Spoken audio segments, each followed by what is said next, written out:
The process starts from startup phase to closing remarks. The EDRM is the playbook for the spark. UEBA, SIEM, XDR, drawing lines in the dark. But we add the human logic, abductive, inductive. It's a forensic method beyond the cold algorithm. Yeah, we're running the system. Hee hee! Welcome to the course on EInvestigations. Today, we're diving into a super exciting topic: how artificial intelligence, or AI, and machine learning, or ML, are completely changing the game in digital investigations. Get ready to see how computers can help us solve digital mysteries faster and smarter than ever before. Our main goal today is to figure out exactly where AI and ML fit into the world of electronic investigations. Think of it as finding the right tool for the job. In this digital world, these technologies are powerful for automating tasks and supercharging how we investigate. We'll explore the big picture of what they can do, and just as importantly, what they can't. Okay, let's start breaking down this complex topic. We're going to systematically look at where AI and ML are a perfect fit for EInvestigations, and where we still need human expertise. We'll go step by step through the process, starting right now. This slide is our roadmap. It shows all the phases of an EInvestigation. Think of it as a structured game plan. We have the startup phases where we get ready, the central phases where the real detective work happens, and the closing phases where we wrap everything up. Running parallel to all of this are the concurrent processes, things like getting legal permission, documenting everything, and maintaining the chain of custody, which must happen constantly. Let's zoom in to the first step, the initialization phase. Imagine setting up a board game. You're getting everything ready. Once set up, machine learning acts like a detective, finding patterns in massive amounts of data, whether that's logs, documents, or even images. What's cool is that ML can also be a security guard. It looks for what's normal, and if it sees anything strange, an anomaly, it flags it right away as a potential security breach. Continuing with initialization, this is all about continuous monitoring. Think of it like a 24/7 security camera with an AI brain. If it sees something suspicious, it raises an alarm. We use sophisticated tools here, like UEBA systems that track user behavior, and XDR systems, which combine the best features of different tools, giving us super security by comprehensively tracking every alert and incident. The second part of the startup phase is data source identification. This is like a treasure hunt. You need to choose the best spot to start digging. ML can help here by looking at old treasure maps. That is, data from past investigations. Based on what we found before, ML can suggest the most likely places to find valuable new data, making our investigation much more focused and efficient. Now, we move to the concurrent processes. These are the rules of the road that must be followed throughout the entire investigation. It's important to remember that for obtaining authorization, documentation, and preserving chain of custody, there is no role for AI or ML. These vital tasks must be done by people, as they are based on legal strategies and the strict principles of evidence admissibility. Stepping into the central phases, we start with acquisition, collection, and storage and preservation. AI/ML doesn't play a big role in pattern detection here. These are the domains of e-discovery and digital forensics experts. Their job is to safely secure and store the data, ensuring its integrity and accessibility without tampering with it.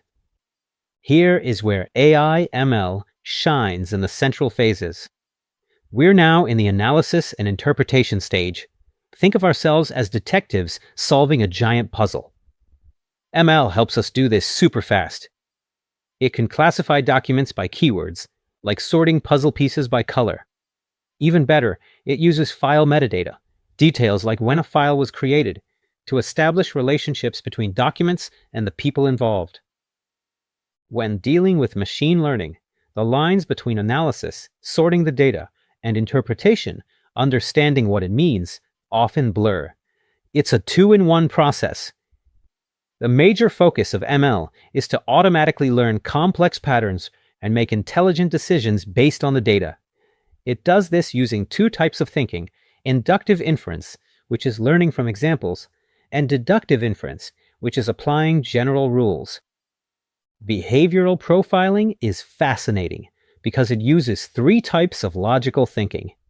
Think of it like choosing a new hairstyle. First, to formulate a profile, we use inductive inference. We look at past incidents to spot general patterns. Second, to choose a profile, we use abductive inference. We pick the profile that offers the best explanation for the current case. Third, to apply the profile, we use deductive inference. We verify every detail against the facts of the current case. Moving to the final stage, the closing phases. This includes reporting and presentation and decision-making and case closure. These steps are all about communicating your findings clearly, like telling a complete story. They require strong interpersonal communication skills to effectively convey the complex digital evidence to the management team or legal counsel. When it's time to show the evidence, we have two main formats for reproduction. The first is native or near native. Think of this as keeping a photo on your computer. It includes searchable text and all the file metadata. The second is paper or near paper. This is like printing the photo out. It converts files into non-searchable image formats like TIFF or PDF, meaning you lose the ability to easily search or access the underlying metadata. Presentation is the final act, showing your evidence to an audience. Think of it as showing a home movie. First, you need clear goals and objectives. Why are you showing this? Second, you must conduct a legal analysis to make sure the law allows you to show it.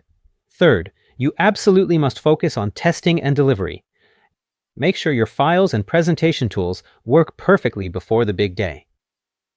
This slide introduces the investigations triad, three vital roles in security. Think of them as a team. Role 1 is the Vulnerability Threat Assessment Team, which is like a doctor checking your systems for weak spots. Role 2 is Intrusion Detection, which acts as a security guard, watching for attacks. Role 3 is the Digital Forensic Investigation Team, our detective, who analyzes systems to find digital evidence and figure out what happened. After the incident is over, we create an after-action report. This is like a sports team watching a game tape to get better. First, we tell the full story, exactly what happened and how we responded. Second, we check if we followed our playbook or the incident response plan. Finally, and most importantly, we learn from our successes and failures. This reflective process is crucial for refining our plans for the next time. As part of that after-action process, we have to be honest and ask tough post-incident questions. Think of yourself as a detective reviewing the case. We need to know the timeline, exactly what happened and when. Then we review our plan. Did we follow the incident response plan? And was it even useful? Crucially, we ask, where did we mess up? What information did we need faster? And finally, do we need more practice runs? The report is the ultimate product of your investigation. It's like the final chapter of a detective story. It must outline every step you took and the key evidence you recovered. You need to be very clear about how sure you are, distinguishing between a rock-solid fact and your educated opinion.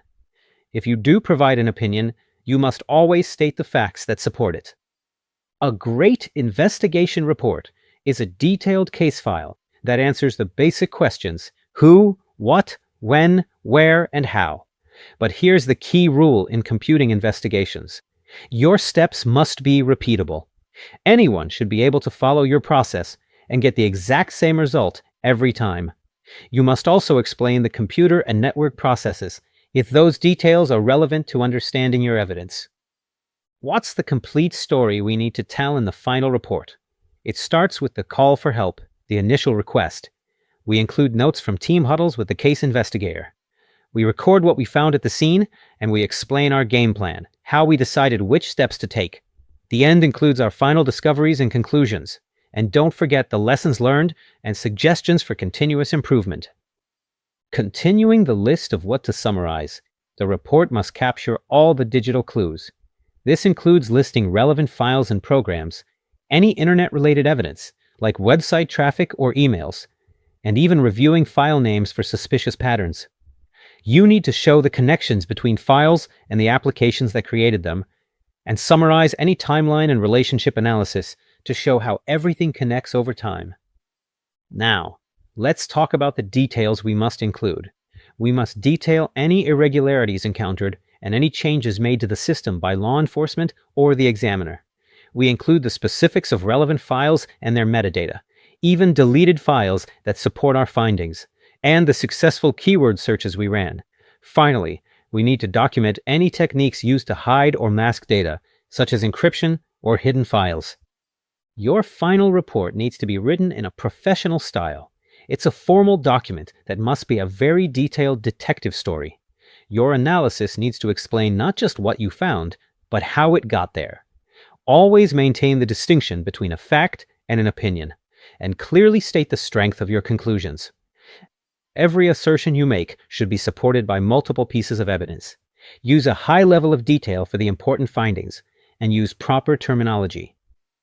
This is our checklist for a complete case, the essentials needed to ensure your investigation is thorough and legally sound. Remember to log your actions, writing down the dates, times, and descriptions of everything you did. Documenting the procedural elements is crucial. The initial request for assistance, search authority, and especially the unbroken chain of custody. Always take photographs or diagrams of the items before you seize them.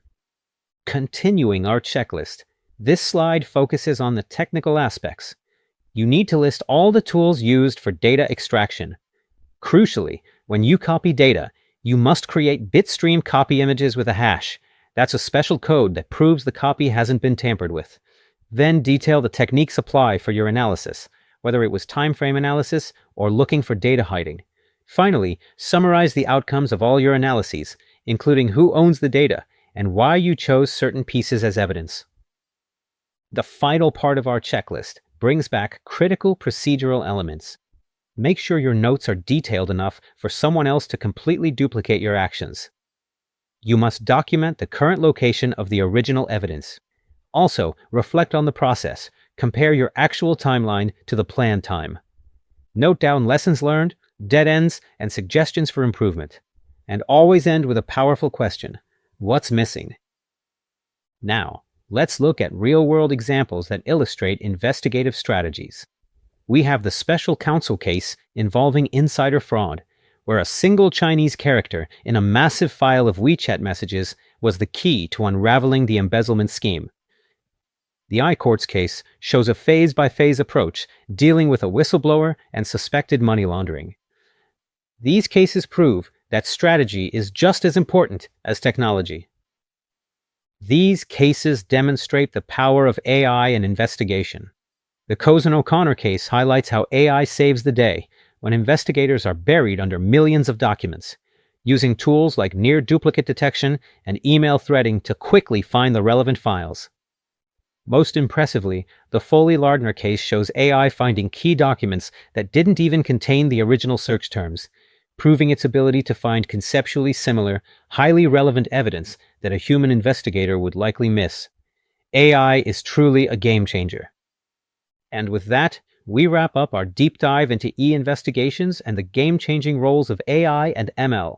Remember, whether you're identifying patterns with machine learning or maintaining the crucial chain of custody, every single step we discussed is vital in solving digital mysteries. Keep reviewing these phases, keep asking those tough post-incident questions, and you'll be well on your way to mastering digital forensics. Thank you for your active participation today, and I look forward to seeing you in our next session. Until then, keep investigating.